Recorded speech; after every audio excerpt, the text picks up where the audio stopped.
prazer e uma grande honra falar para esta audiência. Eu ouço falar da ACES, creio que anterior ao CIT, há muitos anos. O meu pai sempre foi um membro desta associação e, enfim, desde a minha infância que ouço falar, portanto é também por isso um grande prazer poder falar aqui hoje sobre este tema. Vamos ver, eu queria fazer aqui uma advertência. Eu não vou falar sobre a crise. Esta crise é demasiado profunda e demasiado recente para eu estar aqui com grandes prognósticos do que vai acontecer. E, portanto, não vai ser um discurso sobre a crise, nem sobre a forma como a crise vai afetar as empresas portuguesas, embora enfim, algumas reflexões farei sobre o assunto. Procurarei falar sobre, desenvolver aqui um pouco uma tese sobre a temática da competitividade e do crescimento da economia portuguesa e do papel das empresas nesse contexto. Procurarei que essa tese seja uma tese positiva e otimista. Vamos ver se consigo. Tentarei o meu melhor. Eu acredito que esta crise, em algum momento, passará. Neste momento, ninguém sabe quando. E será difícil arriscar previsões, mas quando passe, há aqui uma série de questões de fundo que são aquelas que nos vão levar ao crescimento. E é dessas que eu iria falar hoje, muito desde uma perspectiva das empresas. Eu precisava só ter certeza que...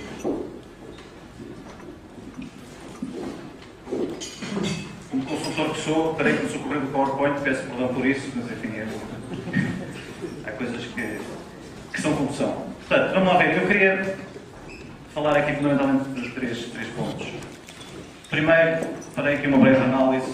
A situação é conhecida, de qualquer maneira, não quero mais recordar um bocadinho daquilo que tem caracterizado a trajetória da nossa economia nos últimos anos e um bocadinho o problema que está por trás disso, que é fundamentalmente um problema de competitividade das nossas empresas.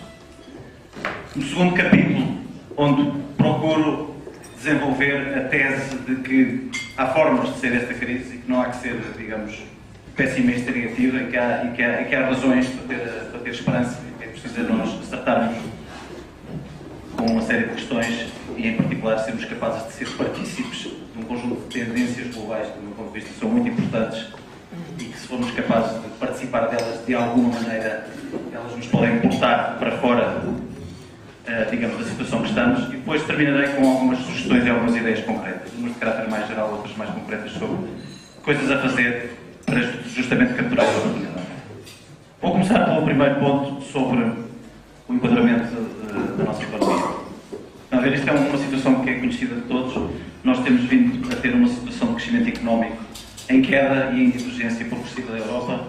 Entre 85 e 91 crescemos bastante acima da Europa. 91 a 2001 ainda acima da Europa, mas enfim já próximo da média. E como sabemos, digamos, os últimos anos, a partir de 2001, têm sido muito maus. Bastante para esquecer, para utilizar, enfim, um tom mais coloquial. Portanto, temos aqui um problema de queda progressiva do nosso crescimento e de divergência progressiva daquilo que é a média das economias europeias. O que está por trás dessa situação também é conhecido, mas este quadro, podem ver aqui, penso que explica bem. No período em que fomos capazes de crescer acima da média europeia, tivemos aqui um conjunto de motores de crescimento que são os que nos explicaram o nosso crescimento. O consumo privado, isto é, digamos, o PIB em 95, o PIB em 2001. O crescimento privado explica o consumo privado como a maior parte do crescimento, e o investimento também, algo de despesa pública. Tudo isso já evidenciava aqui um problema que é o nosso problema fundamental e principal, que é uma balança comercial negativa que, na verdade, retirou esse crescimento. O que aconteceu é que, a partir do momento que, por questões que têm a ver com o Pacto de Estabilidade, por questões que têm a ver com, digamos, o endividamento crescente da nossa economia, estes motores de crescimento que nos levaram ao crescimento nestes anos foram abrandando e, realmente, aquele que nos deveria estar a compensar e nos deveria estar a compensar a diferença praticamente não teve contribuição. Aliás, ele só passou a ser positivo porque o consumo interno diminuiu e, portanto, obviamente, as importações também. Portanto, a tese que eu tenho aqui para desenvolver é que não é possível, a prazo, nós confiarmos nestas alavancas para continuar a crescer. Ou somos capazes de lançar mão da balança externa e, portanto, da nossa competitividade perante o exterior, ou não vai haver crescimento em Portugal nos próximos anos. Porque é que isto é assim? Isto é o déficit da balança comercial, também é um dado conhecido. enfim, consistentemente em valores à volta dos 10, 8, 10%. Temos a nossa dívida externa a aumentar de forma muito significativa e temos, obviamente, o sistema bancário português, não é mais que um reflexo disso, com taxas de transformação em depósitos em crédito também a aumentar de forma significativa, ao contrário do que acontece noutras economias. Sabemos que este é um problema, é particularmente um problema que veremos particularmente grave no contexto atual de crise económica em que estamos e com os mercados de crédito e de financiamento como estão. Já lá iremos. O que é que está por trás? Portanto, isto é completamente insustentável continuar a confiar nos motores de crescimento da procura interna para continuarmos a endividar, a crescer, ou se somos capazes de buscar alguma procura externa, ou não temos, de facto, hipóteses de sair da situação em que estamos, porque não temos hipóteses de pagar as nossas dívidas. Por detrás disto está o facto de que o crescimento da procura interna e do investimento, sobretudo da procura interna, na medida em que esteja sustentado em investimento produtivo, poder-se dizer eu posso me endividar agora para pagar mais tarde. O problema é que quando nós olhamos o perfil das nossas importações, tipicamente aqui temos peso das importações de matérias-primas, de maquinária e equipamentos de transporte, digamos que seriam importações que dariam origem à capacidade produtiva. Nós estamos mais baixo que a União Europeia e que neste caso com a Itália com quem nos estamos a comparar, e em contrapartida, obviamente este é o reverso da medalha, aquilo que são produtos destinados ao consumo e não ao investimento produtivo, nós estamos por cima. Portanto, o perfil das nossas empresas ia dizer que um déficit externo recorrente e um aumento do endividamento se tem por contrapartida a importação de bens que depois dão origem à maior capacidade produtiva seria sustentável, mas este não é, porque não estamos a aumentar a nossa capacidade produtiva. Não estamos a aumentar a nossa capacidade produtiva, temos também, continuamos a ter e temos cada vez mais um problema de competitividade. Isto é um gráfico que tem o custo do fator de trabalho da indústria e serviços ponderado pelos níveis de produtividade.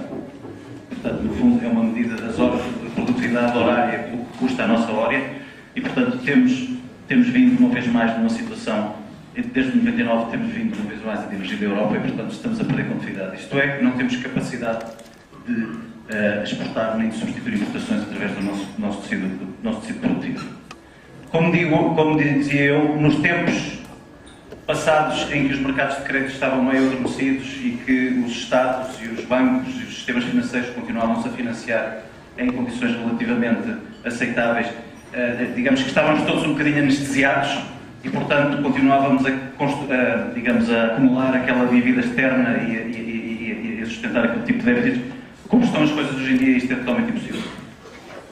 Nós não temos a possibilidade de desvalorizar a nossa moeda, que seria algo que nos poderia restabelecer a nossa competitividade. O que está a acontecer é que os mercados de crédito para os países, que não é problema exclusivo nosso, mas enfim, como alguns outros, podemos nós bem, como se costuma dizer, os países estão muito dependentes de financiamento externo. Tanto os países, os próprios governos, os Estados dos países estão a ver o custo da sua dívida a disparar de forma, digamos, significativa. Obviamente isto também tem a ver com a crise que estamos a viver e está a ser acelerado e impulsionado por essa crise, mas é um problema. Vai ser cada vez mais caro financiarmos e, obviamente, isso está a chegar também à economia real em termos do custo do crédito. Portanto, em resumo, o que estamos aqui a dizer é que isto é uma situação insustentável. Ou nós somos capazes de ir buscar crescimento externo e para ter buscar crescimento externo precisamos de competitividade, ou então esta equação não vai quadrar e não temos muitas soluções. De facto, que soluções é que temos? Temos aqui três. Na verdade, como é que se pode sair desta situação? Há aqui três opções. Há uma opção, que é a opção que chamamos aqui de vender os anéis. Obviamente, se eu tenho uma dívida externa importante, o que eu posso é começar a vender este país para fora, pelo menos é uma forma de pagar a dívida. Vendo as minhas empresas, vendo as minhas terras, vendo tudo o que tenho, e, em princípio, no mínimo, posso, apesar de tudo, pagar as minhas dívidas. Como é óbvio, não é uma solução desejável, porque vou perder independência, controle sobre aquilo que me acontece, e, além disso, não é uma solução sustentável. Porque isso faz-se uma vez, mas depois não continua, não tem continuidade. A outra opção é uma opção de recuperar a competitividade externa empobrecendo. Em tempos idos, o mecanismo normal seria a desvalorização da moeda. Não temos neste momento neste país, ainda que começa-se já a falar que alguns países do Sul um dia vão ter que abandonar o euro, mas neste momento é uma alavanca que não temos. A única alavanca que nós temos é uma recessão profunda, desemprego, queda dos salários e recuperar a competitividade por via do custo salarial mais baixo. Mas é uma solução que significa recuperar a competitividade em 1%. Obviamente não é desejável também. Portanto, queremos sair desta situação a bem, só temos uma solução, que é ser capaz de alavancar nas nossas empresas, conseguir, digamos, recuperar a competitividade das nossas empresas e ser capaz de fazer com que as nossas empresas se posicionem para apanhar aquilo que eu chamo ali motores de crescimento globais, que agora iremos ver o que é que é. Pronto, isto é um bocadinho a primeira reflexão que tinha que fazer, porque não é nada de novo, mas de facto ou encontramos uma solução deste tipo ou temos um problema, vamos continuar a ter um problema, digamos assim. Passo, portanto, para o segundo capítulo. Hoje, o segundo capítulo, gostaria de dar um tom, apesar de tudo, um bocadinho mais positivo e otimista. Quero começar com uma reflexão que não é de caráter económico, mas que vem da experiência da McKinsey em termos empresariais e a aconselhar empresas, tipicamente empresas grandes, por esse mundo fora. Nós fizemos uma análise que procura entender o que é que está por trás do crescimento das empresas no mundo, das empresas do mundo, o que é que diferencia as empresas que cresceram mais das que cresceram menos. Quais são as alavancas que estão por trás desse crescimento. E o que resulta é uma coisa que, a posteriori, pode parecer relativamente óbvia, mas que à partida talvez não o fosse, que é o seguinte: nós temos aqui dois tipos de empresas. As empresas que, digamos, que cresceram mais num determinado período de tempo. O período é aquele, como diga uma amostra de 500 empresas, grandes empresas, e temos as que cresceram menos. O que diferencia, no essencial, as que cresceram mais das que cresceram menos, não é tanto que sejam empresas, ainda que também, mas pouco, reparem que é pouco, que sejam empresas que tenham sido capazes de ganhar cota de mercado naquilo que são os mercados em que escolheram concorrer, mas é muito mais os mercados onde se decidiram posicionar-se. Ou seja, pode ser um pouco contraintuitivo e, obviamente, poder-se argumentar que não há uma relação entre isto e isto. Há uma certa relação, mas o ponto aqui é o dizer, escolher bem as apostas de crescimento, os mercados onde nós investimos, onde nós posicionamos, é mais importante, segundo esta análise, do que ganhar cota de mercado aos meus concorrentes nesses mesmos mercados. Este ponto pode ser visto como polémico, mas é aqui um pouco a reflexão que fazemos. Qual é, digamos, a ligação que nós fazemos, ou que eu tentarei fazer aqui? Se Portugal, se o nosso país, e o nosso país, falamos das nossas empresas, não é o Estado, terão que ser as nossas empresas, somos capazes de encontrar, cavalgar as ondas de coisas que estão a acontecer por esse mundo fora, que são muito grandes e muito poderosas e muito maiores que nós. E, portanto, basta que nós consigamos uma pequena fração disso mesmo. Eu diria que há possibilidades de voltarmos a crescer. Isto é um bocadinho a tese, eu vou elaborar sobre ela, deixa-me fazer aqui uma referência histórica. Não seria a primeira vez, quando nós analisamos o que aconteceu na nossa história na altura dos descobrimentos, na verdade, poder-se argumentar que foi a nossa posição geográfica que justificou aquilo que nós fomos. Eu diria, a muitos outros países com exposição ao Atlântico e ao mar, eu diria que o que justificou, digamos, o êxito que tivemos foi que um senhor que teve, digamos, a visão de buscar competências que nós não tínhamos, porque ele se rodeou-se de muita gente que no essencial não eram de cá, foi capaz de interpretar que havia ali uma oportunidade, e que, enfim, quem estudou a história sabe que tudo indicava que aquele era o momento daquilo acontecer, e foi capaz de se posicionar naquele vento de cauda, como dizem, digamos, como se utiliza na aeronáutica. E, portanto, isso aconteceu, e eu diria que não há motivos para pensar que nós não sejamos capazes de conseguir algo disto. Quais são os ventos de cauda hoje em dia que estão a nível global? Há um primeiro que é óbvio e conhecido. Há aqui um fenómeno de recuperação do peso histórico de certas economias menos desenvolvidas que estão a crescer de forma importante. Aqui o quadro da esquerda é um quadro interessante. Na prática diz que antes da Revolução Industrial a China e a Índia e o Japão tinham um certo peso na formação do PIB mundial, que depois da Revolução Industrial perderam e que agora estão a recuperar. Do meu ponto de vista, a crise poderá atrasar isto, poderá complicar isto, mas isto vai acontecer. A China e a Índia vão voltar a ter este peso porque têm essa população, porque têm essa capacidade. Isso é um vento de cauda. Que implicações é que tem? Aqui tem uma análise à direita, olhando isto pela positiva, os consumidores mundiais com mais de 5 mil dólares de rendimento por ano. Isto é uma previsão de 2005 a 2015, de onde é que vão vir os novos consumidores mundiais. 70% vem destas economias. Há aqui mercados novos que se estão a criar, há consumo novo, há consumo que não existia. A pergunta que se faz é o que é que as empresas portuguesas podem ou estão a fazer para ser cotadas por este vento fiscal. Isto é uma primeira reflexão. Obviamente, este fenómeno da globalização também tem, não são só oportunidades, também tem desafios. O principal desafio é que estas economias têm, de facto, custos laborais muito mais baixos que os nossos. É impossível ter uma estratégia de concorrer com estes senhores na base do custo, mesmo que a nossa organização seja excelente e a forma como nós nos organizamos, é impossível, porque a diferença é demasiado grande. A única hipótese que nós temos, como a que têm outros países mais desenvolvidos, com mais problemas ainda de competitividade salarial comparado com estas economias, temos que ter um desafio de criar novos mercados, de encontrar novas coisas, de fazer produtos que não existem. Um exemplo interessante, o exemplo do iPhone. O iPhone hoje em dia, que é um êxito, como todos sabemos, do ponto de vista de produção, é todo produzido na Ásia, mas não deixa de ser o valor acrescentado, ficou com quem teve a ideia. Portanto, obviamente, há uma oportunidade que é um mercado novo, mas também há um desafio de, naqueles mercados onde nós estamos, nós sermos capazes de dar o salto para, não para concorrer em custo, mas concorrer com ideias e com inovação. O outro vento de cauda que está também é conhecido é a internet, a ubiquidade da internet, das comunicações, etc, etc.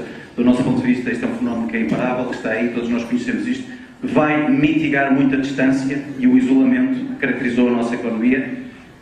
Interpretado isto pela positiva, se as nossas empresas forem capazes de ir buscar, via a facilidade de comunicação hoje em dia que existe, aquilo que lhes falta do ponto de vista de ideias, de conhecimento, de capacidade produtiva, alavancando na ubiquidade da internet e também na procura que a internet ela própria sugere, é claramente um vento de cauda.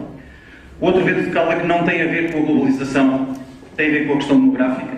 É uma coisa que está aí, sabemos que tem a ver com a taxa de natalidade, com independência da discussão se deveria ser ou não o que é. O certo é que está a acontecer, as economias ocidentais estão a ficar mais velhas, isso é um problema grande, mas também é uma oportunidade, porque esta população mais sénior está a pedir novas coisas, novos estilos de vida, novos padrões de consumo, novas oportunidades de negócio. Nós temos, de facto, um posicionamento privilegiado para sermos, digamos, um reservatório para o chamado turismo residencial em Portugal. Há serviços de saúde, há uma procura latente de serviços que, se nós formos capazes de captar, como digo, uma pequena fração disso, poderíamos ter capacidade de crescer.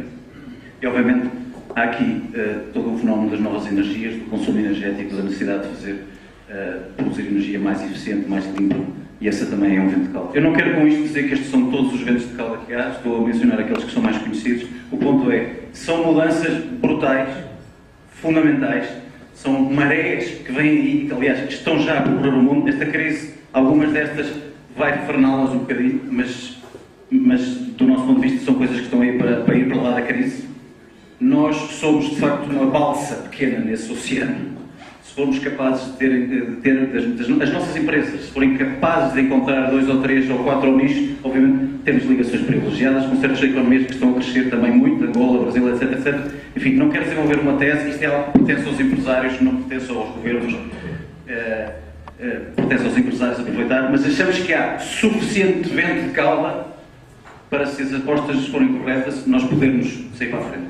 Isto é um bocadinho a tese. Obviamente, nada disso se vai fazer sem algum esforço de estruturação. Isto é uma fotografia do nosso tecido empresarial que está aqui classificado por setores que estão baseados em inovação e baseados em marca ou em branding, setores eminentemente locais, o que significa que a concorrência, a entrega e a concorrência é eminentemente local, e depois setores mais expostos à concorrência global, com alguma exposição ou com muita exposição. São setores. Nós temos uma economia, enfim, tem aqui uma lista de setores, poderão ver, os que estão assombreados são aqueles que são mais importantes no nosso tecido empresarial. Nós temos neste momento cerca de 57%, quase 60% do nosso emprego em setores muitíssimo expostos a este tipo de situação. E portanto, aqui ou somos capazes de partir para ter outro papel, ou então vamos ter que estar a fazer outras coisas. Portanto, há aqui um desafio enorme de reestruturação do nosso tecido empresarial, que obviamente obviamente é muito maior do que o de outras economias. Isto aqui é uma comparação entre Portugal e a Alemanha, neste caso é emprego, uma vez mais temos os nossos 57%, nós comparamos, por exemplo, com a Alemanha tem 16% do seu emprego em setores muito expostos à concorrência global, nós temos 42%, e se juntamos os outros dois, não estamos assim tão diferentes. Portanto, obviamente, temos um problema que é maior do que outras economias. Pronto, este orientar-se aos ventos globais vai exigir uma mudança de setores e de paradigma, e, portanto, isso vai ter que acontecer. Outra, pronto, algo disso já está a acontecer, isto é apenas um gráfico que diz, por intensidade tecnológica, tem a ver com as exportações de produtos transformados. De facto, nós vimos entre média baixa e baixa e continuamos na mesma, mas de facto, os de muito baixa intensidade tecnológica estão a ter cada vez menos peso nas exportações, como não podia deixar de ser, dada a concorrência dos preços. Algo disto já está a acontecer, mas tem que acontecer muito mais. O segundo problema que nós temos é um problema, uma característica, devemos dizer um problema, se é uma característica, é que temos um tecido empresarial formado por empresas pequenas. Aqui temos uma análise, temos PMEs e microempresas como definidas como empresas de 0 a 250 empregados, percentagem do emprego que está, digamos, em setores da indústria e serviços, e portanto temos a média da Europa. Nós temos mais empresas pequenas, tanto na indústria como nos serviços, e temos em particular mais microempresas classificadas como 0 a 9 empregados. Portanto, temos um tecido empresarial que é formado por empresas pequenas e que, além disso, se nós virmos aqui, isto é um bocadinho ao mesmo corte que acabámos de ver, o emprego está fundamentalmente a crescer nestas pequenas empresas e muito menos nas grandes. Portanto, isto está-se a tornar, digamos, esta situação mais pronunciada. Agora, não quero entrar em juízos de valores se as empresas grandes, pequenas ou médias, se as empresas têm que ser grandes, pequenas ou médias. É certo que se a tese é que temos que capturar ventos globais, que temos que sair daqui para fora, que temos que ir buscar mercados, a dimensão, uma certa falta de dimensão não ajuda. Dá flexibilidade, etc, etc, mas o certo é que não ajuda. E, portanto, esse é um problema também. Pelo menos do meu ponto de vista. Ainda que se possa sempre desenvolver a tese que a empresa pequena é mais flexível, etc, etc, mas no global eu diria que é mais um problema do que uma... Portanto, temos que ir buscar o crescimento externo. Há marés e ventos suficientes, ilustramos aqui alguns, mas haverá outros, seguramente, suficientemente grandes e importantes e estruturantes para nos poder portar, mas obviamente algo tem que mudar para que assim seja. Mas obviamente estamos aqui na fase do diagnóstico, so far so good, isto é a parte fácil, provavelmente estará na cabeça de alguns, de alguma parte da audiência. Vejamos um bocadinho o tipo de coisas que se podem fazer e algumas ideias que temos sobre o assunto, enfim, obviamente sempre tentar escutar uma problemática complexa. Eu voltei a utilizar aqui o símbolo do Infante Henrique, porque achei que aplicava bem não só ao nosso passado histórico, mas também a esta ideia dos ventos que nos têm que botar. E apesar de que isto está 1, 2, 3, eu vou começar por cima. A primeira coisa que do nosso ponto de vista tem que acontecer é que as nossas empresas não podem deixar de estar expostas a esses ventos. Portanto, a solução não é proteger, não é protecionismo, não é pensar que não é panitos quentes. As empresas têm que estar expostas à concorrência, têm que se adaptar, senão não vamos acabar. As velas, se a gente tenta que elas estejam viradas para o outro lado, a gente tem que as deixar virar-se pondo só para o vento. Portanto, há aqui toda uma série de temáticas de manter as empresas expostas à concorrência, de promover a concorrência interna e externa e, obviamente, apoiar a renovação do tecido empresarial. Depois há aqui um problema do mercado de trabalho. O problema do mercado de trabalho é o seguinte: esta viagem é uma viagem dolorosa. Porque, obviamente, sair de uns setores, passar para outros, tem que passar por reestruturação e por desemprego, que é muito importante e, obviamente, tem custos sociais que são complicados. É importante que haja mecanismos para mitigá-los, para minimizá-los, para geri-los, mas é muito importante que esses mecanismos não sejam feitos à custa das empresas, não onerem as empresas. Porque se esses mecanismos são construídos para evitar que as empresas se orientem ao vento, temos um problema. Portanto, este é um segundo conceito, que é um conceito importante. Obviamente, há aqui um terceiro conceito, que é o conceito do Estado. O Estado tem que estar para facilitar, para dar as infraestruturas, para fazer a vida fácil às empresas e não para as dificultar ou com burocracias, com problemas, com falta de infraestrutura e com excesso de impostos. Isso também é um terceiro elemento que é muito importante. Com frequência, do nosso ponto de vista, o debate em Portugal tem estado muito centrado na questão do Estado, que obviamente é muito importante, e pouco aqui. E nós achamos, ou eu acharia que toda esta coisa do que é que fazemos para que as empresas, que têm que ser as empresas e empresários, não o Estado, mas que condições é que há que criar para que aconteça, digamos, este virar de velas, é muito importante. Eu vou passar agora cada uma destes três, vou começar pela de baixo, pela questão do Estado. A questão do Estado é conhecida a situação, nós temos um Estado pesado, comparado com muitos outros países. O Estado pesado não é necessariamente mau, porque um Estado é muito pesado, mas é eficiente e trabalha bem. Do ponto de vista económico, não há nada de fundamentalmente errado com um Estado pesado, desde que a contrapartida desse peso haja um Estado que funcione bem, como é o caso de alguns países, como é o caso da Suécia. Infelizmente não é o caso do nosso, portanto há aqui toda uma temática de reestruturação do Estado, onde eu não vou entrar no detalhe, porque enfim, é um assunto maior, mas que tem a ver com repensar o seu perímetro e, sobretudo, ser capaz de trazer para o Estado mecanismos de gestão mais próximos do setor privado, que é uma questão que está em cima da mesa e que é muito importante. Eu não vou entrar no detalhe de como é que isso se faz, mas é de facto um grande desafio. Para além disso, entrando em temas mais concretos, temos aqui três coisas. Passamos de coisas mais estruturais a coisas mais concretas que se poderão e vão fazer. Algumas já estão em curso. Não temos a pretensão de coisas, mas queria transmitir a mensagem que há coisas que se podem fazer. Obviamente há aqui um tema de infraestruturas. As infraestruturas são importantes. É um debate que também está em cima da mesa.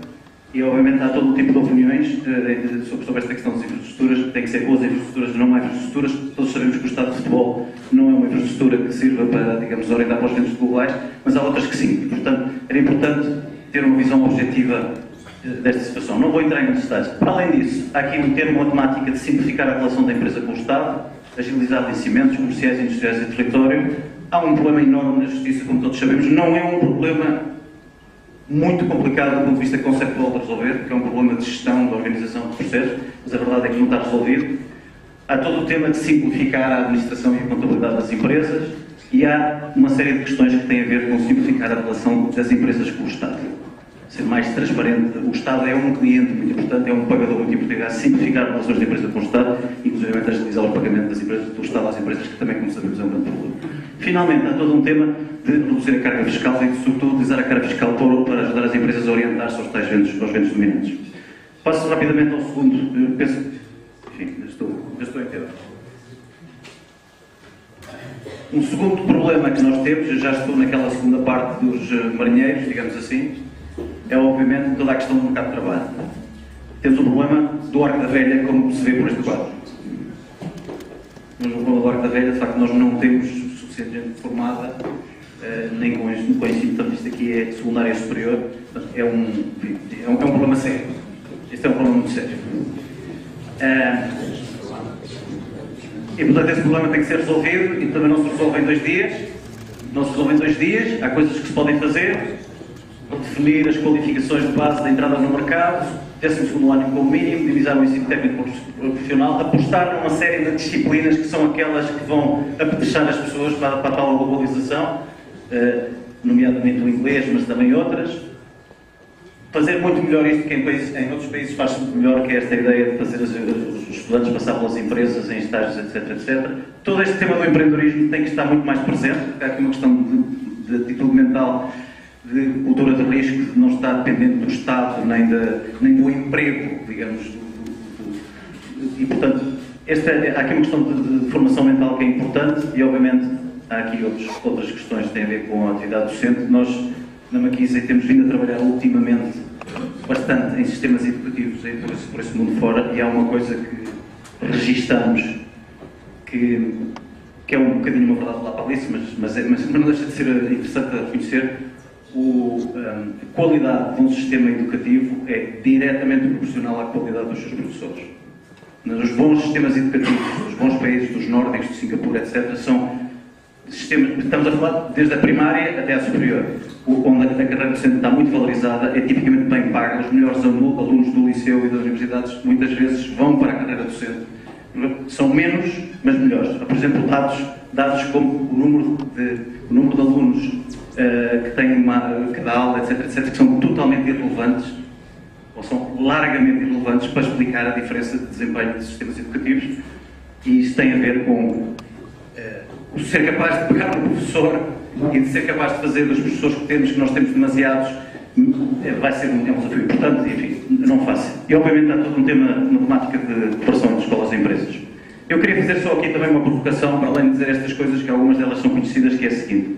Uma outra coisa que nós achamos que temos que fazer é que, se não temos cá quem precisamos, vamos buscá-los. Nós temos condições para oferecer, estamos na Europa, temos um bom clima, temos condições de vida adequadas. Isto aqui é um quadro que uma vez tem a ver com os tais ventos de cauda, de jovens profissionais com educação universitária. Hoje em dia são muito mais em países em via de desenvolvimento. Outro quadro também muito interessante: 60% das pessoas que vivem e trabalham em Silicon Valley têm origem chinesa, indiana e hispânica. Não são americanos de nascença. Na origem, agora são. Portanto, se não temos cá quem precisamos, se a gente for buscá-los, mesmo que alguns deles fiquem cá um ano e depois vão para outro país, passaram cá, criaram as suas raízes, criaram o seu network, algo disto haveria que fazer. Não é só ter investimento externo, haveria que dar condições a este tipo de pessoas, mesmo que eles trabalhem na internet para fazer coisas na China e que não produzam coisíssima nenhuma cá. Se eles tiverem cá alguma coisa, algum efeito vai ter. Enfim, é uma ideia que não se tem visto muito explorada. O segundo tema da questão da marinhagem é, obviamente, o tema do mercado de trabalho e das leis laborais. Queira-se que não, todas as análises que se fazem, pelo menos algumas das análises feitas, demonstram que o protecionismo e a rigidez do mercado de trabalho têm uma certa correlação com o crescimento da produtividade. Isto é uma análise que já tem alguns anos, mas, enfim, as coisas não estão mudando assim o comportamento da economia e do ser humano para que deixe de ser válido.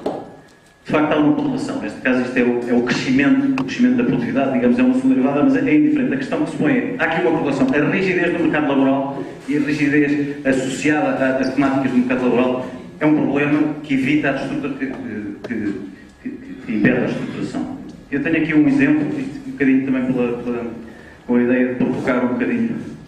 É um tema que tem, como sabemos, um fundo ideológico importante, e há um debate ideológico importante por trás disto. Eu vou fazer uma comparação entre os Estados Unidos e a Europa sobre algumas dessas coisas. Neste caso não é leis do trabalho, não é lei laboral, mas é outras coisas que têm a ver com o mercado laboral e que influenciam a produtividade e a estrutura do mercado laboral. Desemprego, subsídio de desemprego em relação ao último salário. Na Europa está numa média de 70%, nos Estados Unidos cerca de 60%. Não há uma diferença tão pronunciada. Primeira diferença: duração do subsídio máximo. Quanto tempo é que o desempregado tem este subsídio? 2 anos, 3 a 4 meses. Percentagem do salário médio, salário mínimo: 60%, isto é o caso de França, 30% dos Estados Unidos. Idade média de reforma: 59 na Europa, quando não está o país, é a média europeia, 65 nos Estados Unidos.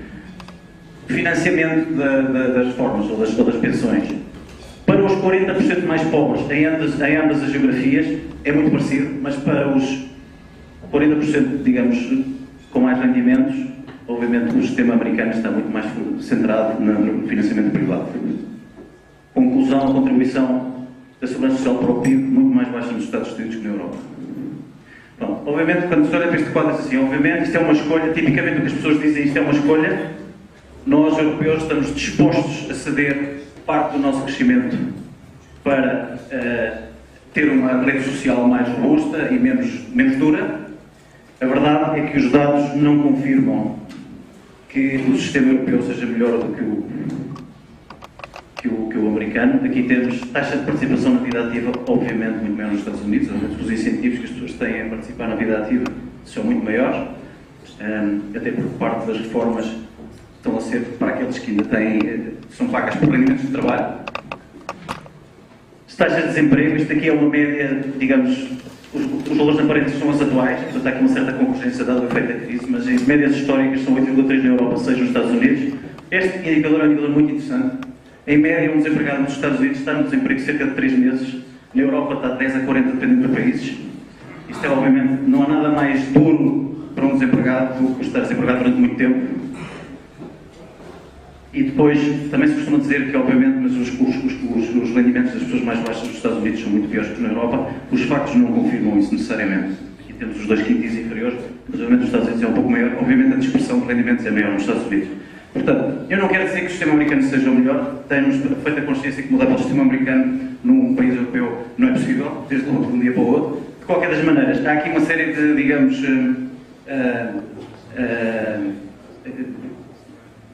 conventional wisdom, se permite, agora está-me a faltar a palavra portuguesa, mas enfim, que poderia ser desafiado. Não é?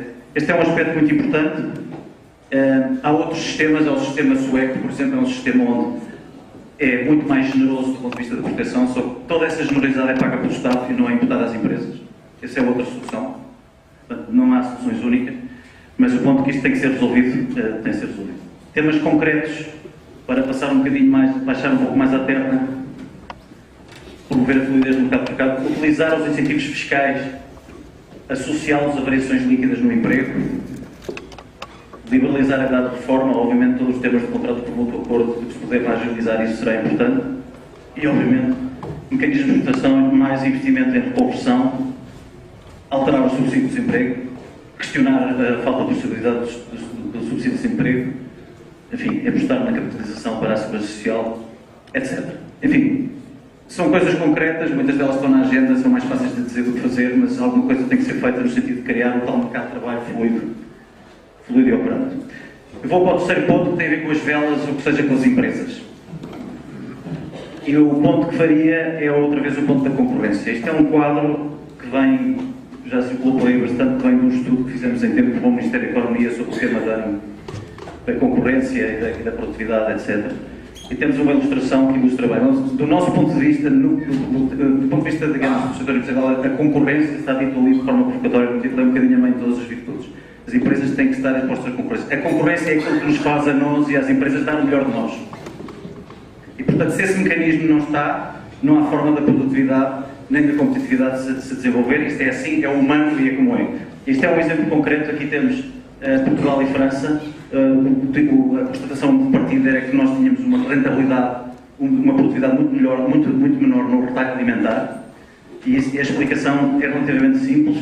A percentagem de grandes formatos que são muito mais produtivos versus pequenos formatos no emprego total em Portugal é muito maior que a França, e havia um elemento de regulação e de abertura de grandes superfícies que estava um bocadinho por trás deste desenvolvimento. Obviamente, quando se faz aqui a composição disto, isto resulta numa produtividade menor. Significa que há recursos que estão a ser utilizados para fazer distribuição alimentar que podemos estar a fazer outras coisas, se calhar coisas justamente mais viradas para fora.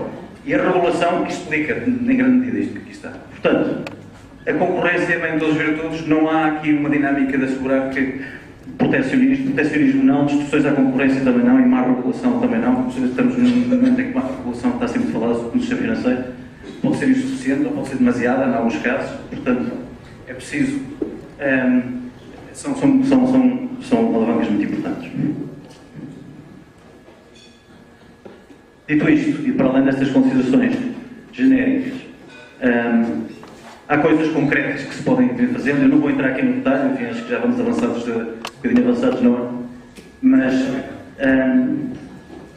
há aqui um sem número de coisas que outros países têm estado a fazer e fizeram para, digamos, promover este tipo de ajudar, digamos, à reestruturação do tecido empresarial, criar pontos de encontro entre capital e inovação, criando uma espécie de um sítio fórum de empresas. É um exemplo de uma Noruega, em que o Estado está a tentar facilitar esse tipo de coisas, facilitar o acesso das PMEs a fundos de garantias mútuos. É um tema que está implementado em Espanha. Todo o tema de entrada de PMEs em bolsa e também pode ser, enfim, as bolsas estão como estão, mas a frase é algo que tem que se fazer. Tudo o que seja facilitar reestruturações, fusões e aquisições, incentivar o aumento das empresas e também incentivar a saída de empresas. Digamos, não há pior do que ter empresas que permanecem no mercado e já não têm condições de existir porque não têm trabalho, têm capacidade competitiva e, no fundo, é preciso agilizar esses processos.